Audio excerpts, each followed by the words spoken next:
Assalamualaikum warahmatullahi wabarakatuh. Perkenalkan, kami dari kelompok 6 pengantar bisnis. Saya sendiri atas nama Tresna Febrianti pada kesempatan kali ini akan bertugas sebagai moderator. Yang kedua teman saya Khairunisa.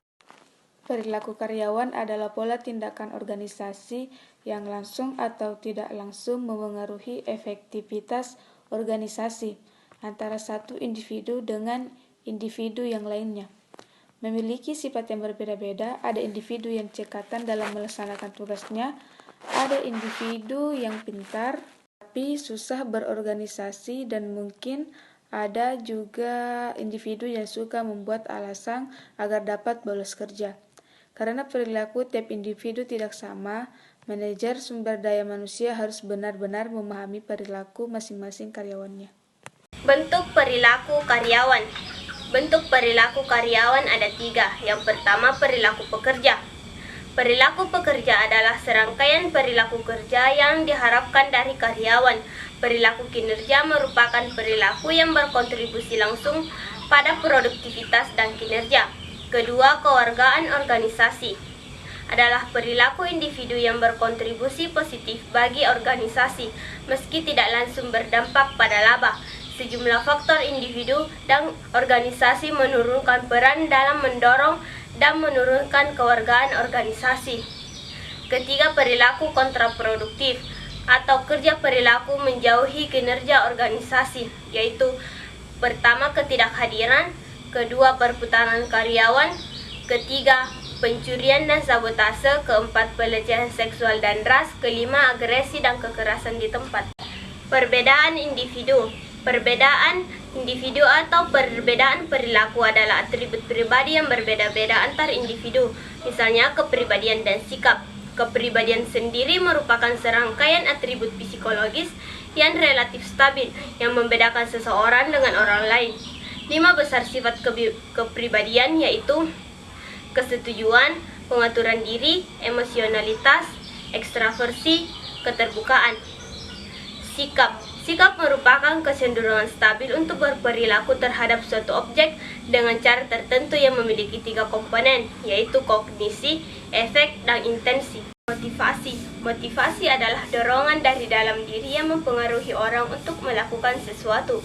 Dorongan tersebut dapat timbul akibat adanya pengaruh dari luar diri seseorang.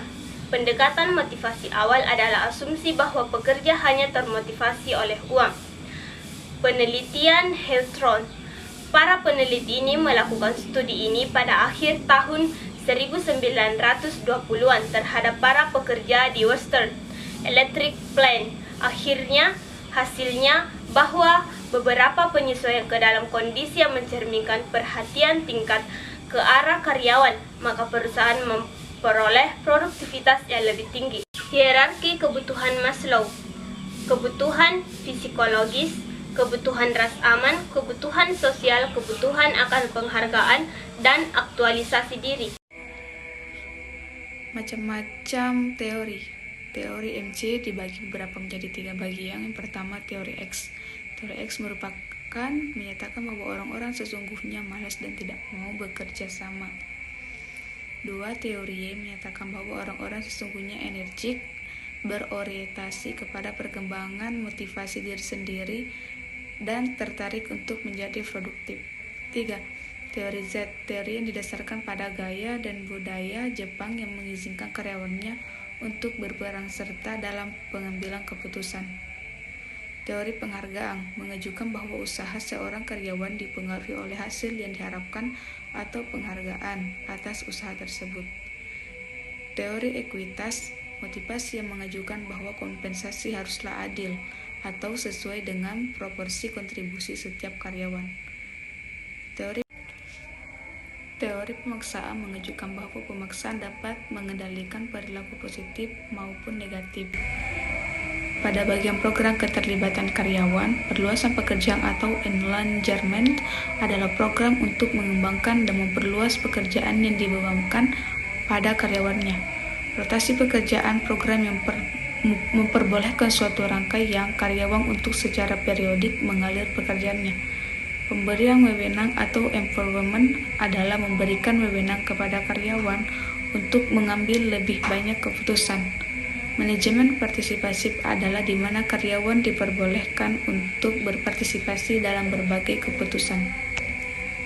Baik teman-teman, pada diskusi kali ini dapat kita simpulkan bahwa motivasi karyawan merupakan suatu keadaan yang mendorong atau merangsang menggerakkan seseorang untuk melakukan sesuatu yang dilakukannya sehingga mencapai tujuannya. Secara umum dapat dikatakan bahwa tujuan motivasi adalah untuk menggerakkan atau mengunggah seseorang agar timbul keinginan dan kemauannya untuk melakukan sesuatu sehingga dapat memperoleh hasil dan mencapai.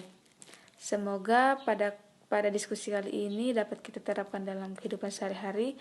Terima kasih atas partisipasi dan kerjasama teman-teman. Saya akhiri. Wabillahi taufiq wal hidayah. Assalamualaikum warahmatullahi wabarakatuh.